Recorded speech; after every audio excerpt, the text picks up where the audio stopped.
ध्यान से देखिए, बाहर चारों तरफ नरभक्षी राक्षस भरे हुए हैं, लेकिन वह आदमी फिर भी दरवाजा खोलकर बाहर जाने को तैयार है। और न केवल इतना, वह जोर जोर से चिल्लाता भी है, राक्षसों से खुद को खाने की गुहार लगाता है। उसका मकसद मरना नहीं बल्कि अपने बेटे की जान बचाना है। अगर वह अपने शरीर का जहरीला खून राक्षस को दे दे तो शायद उसके बेटे को जीने का एक मौका मिल जाए। जल्द ही एक राक्षस उसकी ओर आकर्षित होकर आता है। यह देखकर शेरिफ तुरंत अपनी हथेली काट लेता है और राक्षस के करीब जाकर उसकी गर्दन पर वार करता है। लेकिन अजीब बात यह है कि राक्षस का शरीर जैसे खोखला हो, उसमें से खून की एक बूंद भी नहीं निकलती। फिर भी शेरिफ बिना समय गंवाए राक्षस की गर्दन पकड़ लेता है और अपना जहरीला खून उसमें डाल देता है। ठीक उसी पल जब लगता है कि राक्षस शेरिफ को खा लेगा, वह अचानक असहज होने लगता है, तड़पने लगता है और पल भर में जमीन पर गिर पड़ता है। लेकिन और भी विचित्र बात यह है कि बाकी राक्षस शेरिफ पर हमला नहीं करते बल्कि अपने गिरे हुए साथी को एकटक देखते रहते हैं। यह पहली बार है जब किसी इंसान ने राक्षस को मार गिराया है। यह देखकर शेरिफ तुरंत घर के अंदर भागता है। अब जबकि जहरीला खून राक्षस को मिल चुका है, वह निश्चिंत होकर अपने बेटे को खून चढ़ाने की तैयारी करता है। डॉक्टर की मदद से उसका बेटा बच जाता है। लेकिन शेरिफ के मन में एक चिंता घर कर जाती है। जब से वह इस कस्बे में आया है, उसने कभी नहीं देखा कि कोई राक्षस मारा गया हो। अब एक राक्षस का शव बाहर पड़ा है और उसे नहीं पता कि यह अच्छी बात है या बुरी। सुबह होने तक राक्षस का शव अभी भी दरवाजे के बाहर पड़ा है। कस्बे के लोग डरे हुए हैं। उन्होंने कभी नहीं सोचा था कि राक्षस को मारना संभव है, लेकिन अब शव को ठिकाने लगाना एक समस्या बन गया है। डिप्टी शेरिफ सुझाव देता है कि इसे जला देना चाहिए, क्योंकि राक्षस के शरीर में जहरीला खून है जो दूसरों के लिए खतरा बन सकता है। लेकिन शेरिफ राक्षस के शव को रखना चाहता है। यह जोखिम भरा है, लेकिन यह राक्षसों के बारे में जानने का एक मौका भी है। अगर इसका विच्छेदन किया जाए तो शायद राक्षसों से निपटने का कोई तरीका मिल जाए। जल्द ही वे शव को अंदर ले आते हैं। राक्षस के शरीर में मौजूद जहर को ध्यान में रखते हुए सभी को सुरक्षा के इंतजाम करने पड़ते हैं। लेकिन जब शेरिफ पीछे मुड़ता है तो वह एक म्यूजिक बॉक्स देखता है जिसके बारे में उसने पहले सुना था। उसी पल नर्स अचानक जाग जाती है। उसे लगता है कि उसका बुरा सपना अब हकीकत में बदल गया है, लेकिन यह अभी शुरुआत थी। जल्द ही लोग राक्षस के शव का विच्छेदन शुरू करते हैं, लेकिन यह देखकर हैरान रह जाते हैं कि राक्षस के अंग पूरी तरह सूख चुके हैं। उनमें एक बूंद तरल पदार्थ भी नहीं है। शेरिफ का जहर तो राक्षस में गया था और जहर को संरक्षित करने के लिए तरल की जरूरत होती है। अगर जहर मौजूद है तो राक्षसों को मारना संभव हो सकता है, लेकिन डॉक्टर कितना भी ढूंढ ले उसे कुछ भी उपयोगी नहीं मिलता। तभी जब सब निराश हो चुके थे, राक्षस के शरीर से एक पीला तरल निकलने लगता है। लोग जल्दी से ड्रॉपर लाकर उस दुर्लभ तरल को इकट्ठा करते हैं। इसके बाद डिप्टी शेरिफ की अगुवाई में शेरिफ चर्च के तहखाने में जाता है, जहां वह सारा से मिलता है जो उससे पहले बिछड़ गई थी। सारा बताती है कि वह एक पेड़ के खोखल में गई थी, लेकिन वहां से उसे तहखाने में पहुंचा दिया गया। चूंकि उसके भाई को एक लाश ने मार डाला था, कस्बे के लोग उससे नफरत करते हैं, इसलिए वह बाहर नहीं निकल पाई और बस शेरिफ की सलामती की दुआ करती रही। अब शेरिफ को देखकर उसे राहत मिलती है, लेकिन उन्हें नहीं पता कि उनके बात करने के दौरान कस्बे में एक और अजीब घटना हो रही है। छोटा ब्लैक बाथटब में नहा रहा था जब अचानक एक रहस्यमयी संगीत सुनाई देता है। बाथटब के ऊपर एक म्यूजिक बॉक्स प्रकट होता है। इससे पहले कि वह कुछ समझ पाता, कोई उसे बाथटब में दबा देता है। लेकिन यह वह बैलेरीना नहीं थी जिसे शेरिफ ने देखा था, बल्कि एक सूखा मुड़ा चेहरा वाला राक्षस था। हालांकि राक्षस मर चुका था, फिर भी घर में अजीब सी आवाजें आ रही थीं। जैसे ही एक आदमी जांच करने के लिए अंदर जाता है, वह सामने का दृश्य देखकर सन्न रह जाता है। मरा हुआ राक्षस हिल रहा था, लेकिन और भी अजीब बात यह थी कि जब उसने सफेद चादर हटाई तो देखा कि राक्षस का शव कीड़ों से भरा हुआ था। ऑपरेशन रूम पूरी तरह बंद था। फिर इतने सारे कीड़े कहां से आए? और अजीब घटनाओं से बचने के लिए कुछ लोग शव को जलाने का फैसला करते हैं। उन्हें नहीं पता कि उनका यह कदम कस्बे के लिए अनंत आपदा ला सकता है। तभी डिप्टी शेरिफ घर पहुंचता है और एक अजीब घटना का सामना करता है। कई सालों से खराब पड़ा टेलीफोन अचानक बजने लगता है। और भी अजीब बात यह थी कि जब वह फोन उठाता है तो उसे एक गीत की आवाज सुनाई देती है। उस डरावनी आवाज को सुनकर वह तुरंत फोन रख देता है, लेकिन तभी पीछे से बॉयलर उबलने लगता है जिसमें ढेर सारे कीड़े भरे हुए थे। म्यूजिक बॉक्स फिर से प्रकट होता है। इससे पहले कि डिप्टी शेरिफ कुछ कर पाता, उसके हाथ को बॉयलर से निकले कीड़ों ने जला दिया। लेकिन अगले ही पल वह अचानक जाग जाता है। ये सिर्फ एक बुरा सपना था, लेकिन फिर उसने अपने हाथ पर जलने का निशान देखा।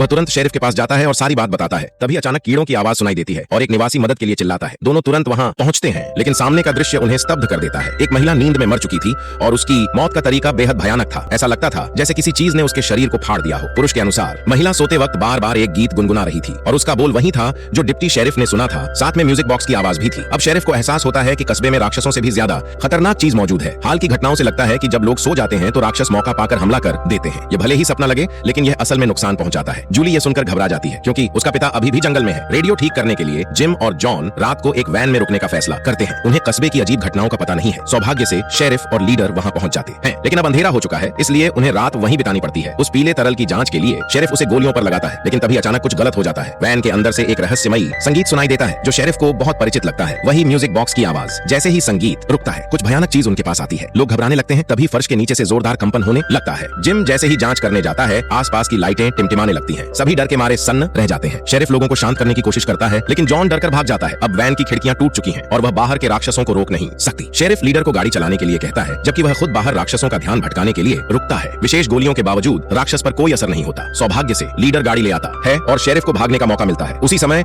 जंगल में भाग रहा जॉन कीड़ों की आवाज सुनता है। उसे खतरे का एहसास होता है और वह तेजी से भागता है, लेकिन अगले ही पल कीड़े उसे घेर लेते हैं। लेकिन जॉन अकेला नहीं है जो कीड़ों का शिकार बना। सेफ हाउस में मौजूद नर्स भी उसी स्थिति में है। वह बस थोड़ा झपकी ले रही थी जब कीड़े अचानक कमरे में घुस आए और उसे पूरी तरह निगल गए। भले ही दूसरों के लिए यह सपना लगे, लेकिन नर्स के लिए यह जानलेवा था। वह धीरे धीरे होश खोने लगती है। अगर जल्दी कोई उपाय न किया गया तो नर्स की जान चली जाएगी। अब यह साफ है कि इस समस्या का हल निकालने के लिए खिड़की तोड़कर बाहर निकलना होगा, क्योंकि घर के अंदर की चीजें और भी खतरनाक हैं। फिर से वही रहस्यमयी संगीत सुनाई देता है और म्यूजिक बॉक्स फिर से प्रकट होता है। जमीन से जोरदार खटखटाहट की आवाज आती है, जैसे कोई भयानक चीज बाहर निकलने वाली हो। और भी अजीब बात यह है कि नरभक्षी राक्षस उस संगीत को सुनकर रुक जाते हैं, जैसे वे घर के अंदर की चीज से डरते हो। शेरिफ मौके का फायदा उठाकर बाहर की ओर भागता है, लेकिन तभी पीछे से उसकी पत्नी की आवाज आती है। पत्नी को देखकर शेरिफ एक पल के लिए ठिठक जाता है, लेकिन तभी राक्षसों की गुर्राहट सुनाई देती है। शेरिफ होश में आता है और देखता है कि उसकी पत्नी गायब है। समय कम है, इसलिए शेरिफ और उसके साथी सेफ हाउस की ओर भागते हैं। म्यूजिक बॉक्स के प्रकट होने के बाद से कस्बे में लगातार अजीब घटनाएं हो रही हैं। शेरिफ फैसला करता है कि उसे तहखाने में वापस जाना होगा, जहां उसने पहली बार म्यूजिक बॉक्स देखा था। शायद उसे नष्ट करने से बुरे सपनों में फंसे लोगों को बचाया जा सके। अगली सुबह शेरिफ कुछ लोगों को लेकर तहखाने पहुंचता है, लेकिन वहां का प्रवेश द्वार गायब है। जब वह हताश हो रहा होता है, तभी सारा कहती है कि उसे संगीत की आवाज सुनाई दे रही है। वह तुरंत नीचे झुककर म्यूजिक बॉक्स ढूंढने लगती है, लेकिन इससे पहले कि वह उसे ढूंढ पाए,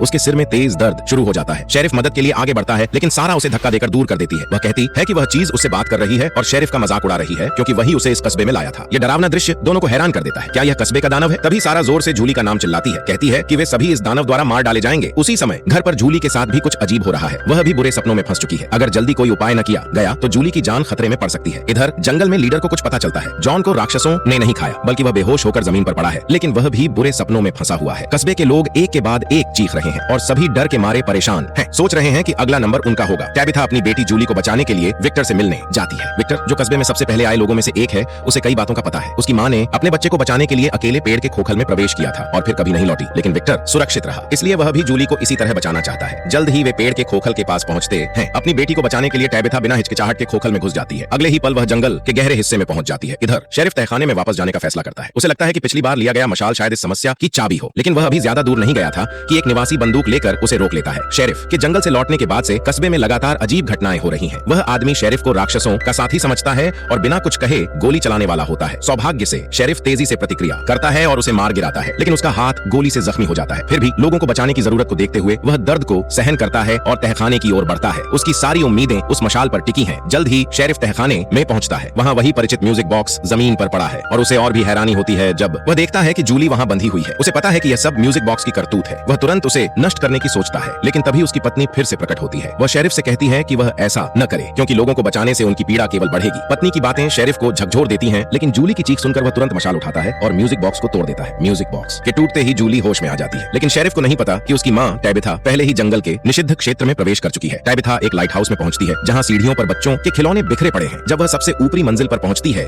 तो उसे एक रहस्यमयी सफेद कपड़े वाला लड़का दिखाई देता है।